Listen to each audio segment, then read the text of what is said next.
दोस्तों नमस्कार। Learning by AP sir YouTube channel में आपका स्वागत है। आज है 16 मई 2020 और आज के हम लोग देख लेते हैं इम्पॉर्टेंट करंट अफेयर्स। तो इसमें देखिए, आइए देखते हैं। तो रक्षा मंत्री राजनाथ सिंह के द्वारा 15 मई 2020 को ऑफशोर पेट्रोल बेजर्स जो 5 बनाए जाने थे, उन्हीं में से पहला जिसका नाम दिया गया सचेत, इसको राष्ट्र को सौंपा गया है, राष्ट्र को समर्पित किया गया। तो ये नाम पूछा जा सकता है, ये सचेत है क्या? तो सचेत आपका क्या है? तो हमने अभी बताया, ऑफशोर अपतटीय गश्त जहाज है। अपतटीय, इसी को हिंदी में क्या कहा जाता?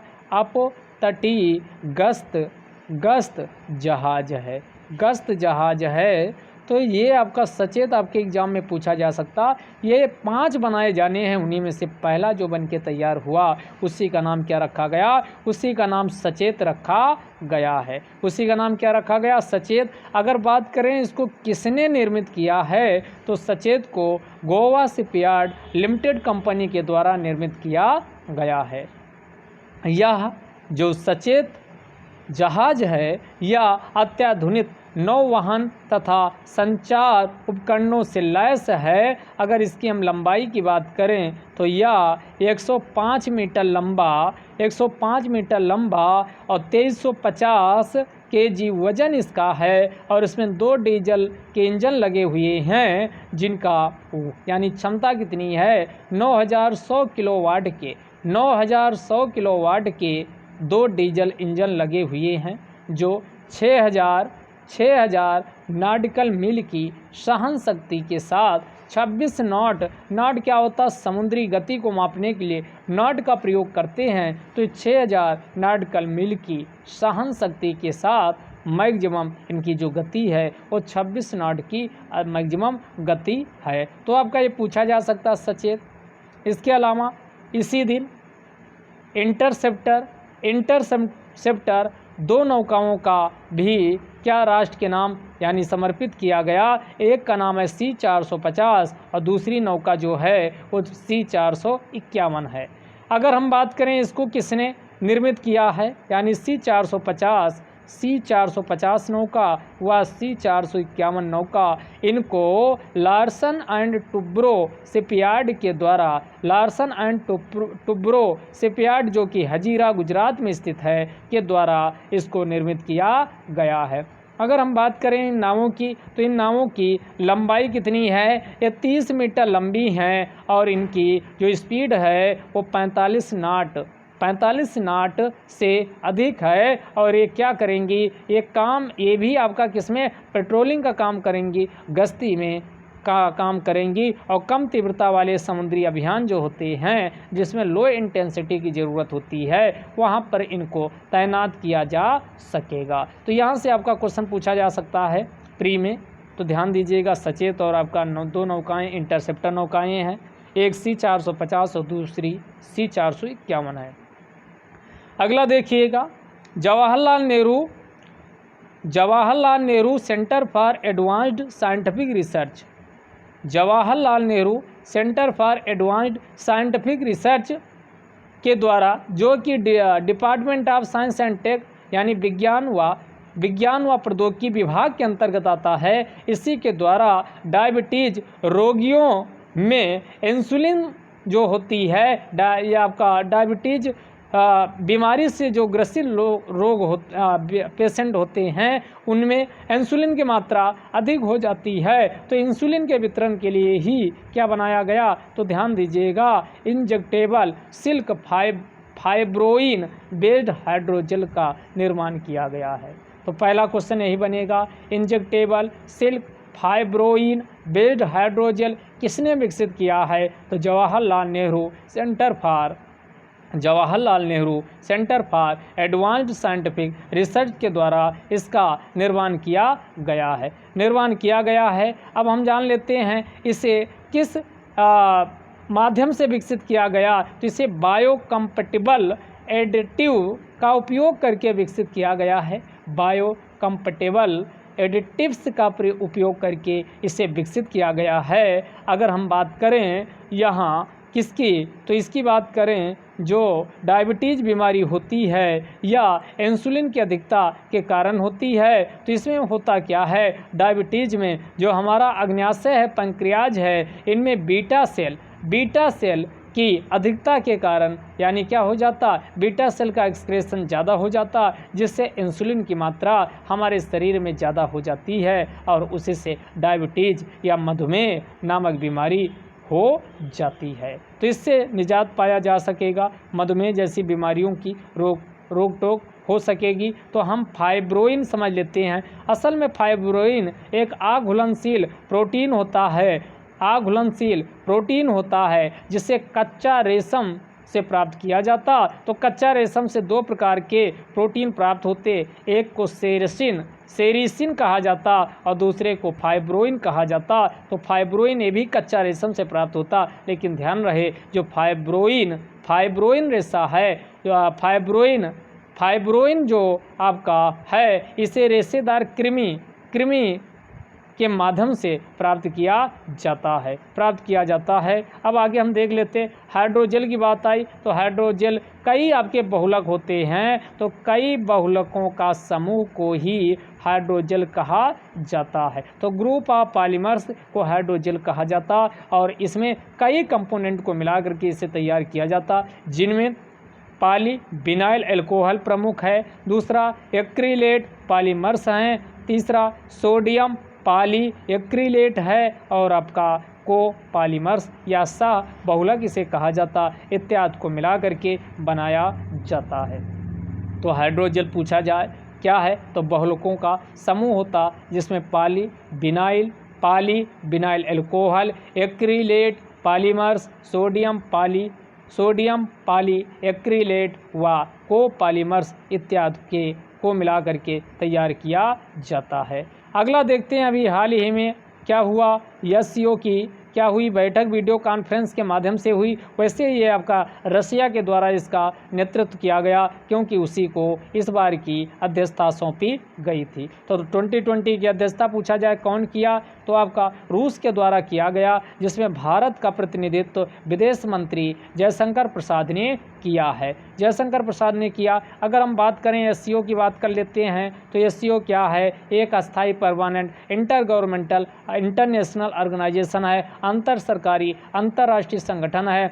अगर हम इसके स्थापना की बात करें तो ऐसे अनाउंसमेंट स्थापना की उद्घोषणा 15 जून 2001 को हो गई थी, लेकिन जो SCO चार्टर है इस पर साइन सेंट पीटर्सबर्ग में 2002 में होते हैं। कब होते हैं, अनाउंसमेंट 1 में हुई और 2002 में सेंट पीटर्सबर्ग में, यानी जो संघाई कोऑपरेशन ऑर्गेनाइजेशन है इसके लिए चार्टर पर हस्ताक्षर 2002 सेंट पीटर्सबर्ग नामक शहर में होते हैं। और केम इनटू फोर्स प्रभावी कब होता है, लागू कब होता है, तो यह आपका SCO 2003 से प्रभावी हो जाता है। आगे समझिएगा इसमें आपके कौन कौन देश शुरू आपके हैं, तो इसमें कजाकिस्तान हो गया, चाइना हो गया, किर्गिस्तान हो गया, रूस हो गया, ताजिकिस्तान व उज्बेकिस्तान जैसे देश को शुरू में शामिल किया गया था।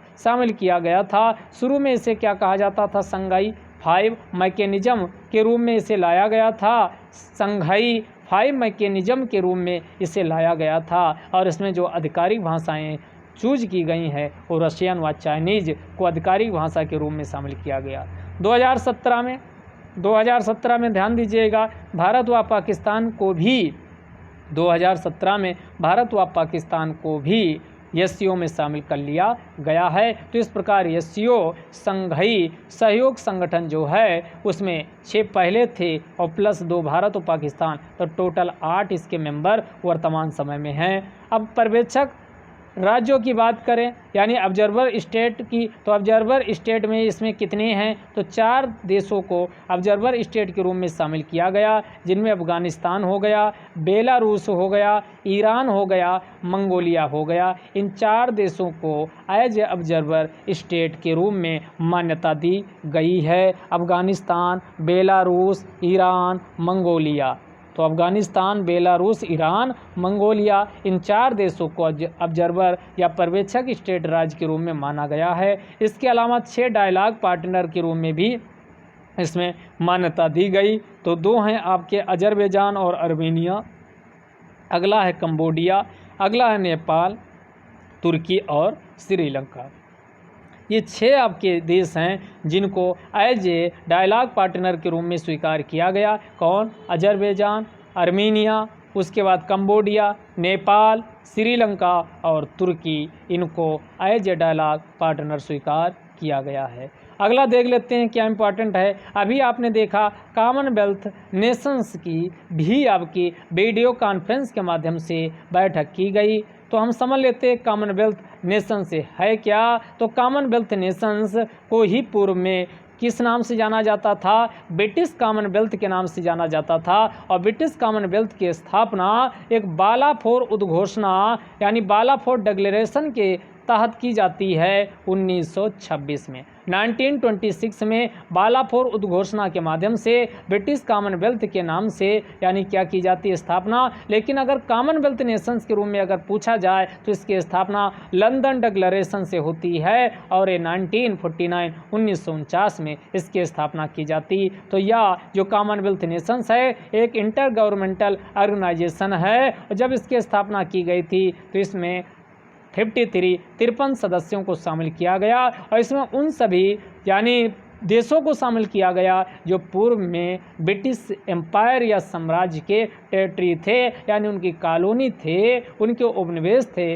लेकिन ये कोई बिल्कुल सत्य बात नहीं है क्योंकि कुछ ऐसे भी हैं जो उपनिवेश नहीं थे। तो ये अगर स्टेटमेंट दे दिया जाए केवल कॉमनवेल्थ में ब्रिटिश उपनिवेशी क्षेत्रों को ही शामिल किया जाता है तब स्टेटमेंट आपका गलत हो जाएगा, क्योंकि इसके अलावा अन्य भी जो ब्रिटिश के कभी गुलाम नहीं रहे हैं, उपनिवेश नहीं रहे हैं, उनको भी शामिल किया जाता है। सिंबॉलिक के रूप में इसमें आपका सिंबॉलिक हेड के रूप में क्वीन एलिजाबेथ II को सिंबॉलिक हेड के रूप में स्वीकार किया गया है। 4 वर्षों में एक बार इसकी मीटिंग होती है। वर्तमान में इसके 54 सदस्य हैं। तो कितने? 54 वर्तमान में इसके सदस्य हैं। 4 वर्षों में एक बार इसकी मीटिंग आयोजित की जाती है कॉमनवेल्थ की।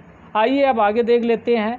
अगला जो न्यूज में था आपका ये होप पोर्टल को लेकर के था, HOPE होप पोर्टल। तो हम समझ लेते हैं ये होप पोर्टल क्या है। तो इसका फुल फॉर्म है H से आपका हेल्पिंग, O से आपका आउट, P से पीपुल और E से एवरीवन यानी helping out people everywhere, E से आपका एवरीवेयर। तो हेल्पिंग आउट पीपुल एवरीवेयर इसकी होप की फुल फॉर्म है। तो होप नामक पोर्टल को कहाँ के? उत्तराखंड के CM है त्रिवेंद्र सिंह रावत। तो त्रिवेंद्र सिंह रावत के द्वारा इसे प्रारंभ किया गया, लॉन्च किया गया है। इसमें किया क्या जाएगा? जो राज्य के कुशल व अकुशल कामगार हैं उनका डेटाबेस तैयार किया जाएगा। उत्तराखंड राज्य के यानी कुशल व अकुशल युवाओं जो काम के इच्छुक हैं उनका डेटाबेस तैयार किया जाएगा और युवाओं को रोजगार के संसाधन उपलब्ध कराने का पूरा भरसक प्रयास इसके माध्यम से किया जाएगा। तो इसी को होप पोर्टल नाम दिया गया है। तो क्वेश्चन आपके एग्जाम में पूछा जा सकता है। अगला जो चर्चा में था प्रोफेसर अनी सुज्जमन को लेकर के था। तो प्रोफेसर अनी सुज्जमन ये चर्चा में क्यों रहा? क्योंकि इनका भी हाल ही में देहांत हो गया। तो हम समझ लेते हैं। तो ये इनका जन्म कब? तो इनका जन्म 1937 में कोलकाता में हुआ था। लेकिन जब 1947 में भारत आज़ाद हुआ और आपका इंडिया व पाकिस्तान के रूप में आपका विभाजन हुआ तो ये पाकिस्तान, पूर्वी पाकिस्तान या आज का कहें बांग्लादेश चले गए और बांग्ला भाषा व साहित्य में इनका बहुत ज़्यादा अतुलनीय योगदान रहा है। और इसी को ध्यान में रखते हुए बांग्लादेश की सरकार ने इन्हें 2018 में नेशनल प्रोफेसर ऑफ बांग्लादेश के रूप में भी नामित किया था। भारत सरकार के द्वारा इन्हें पद्म भूषण अवार्ड से भी नवाजा जा चुका है।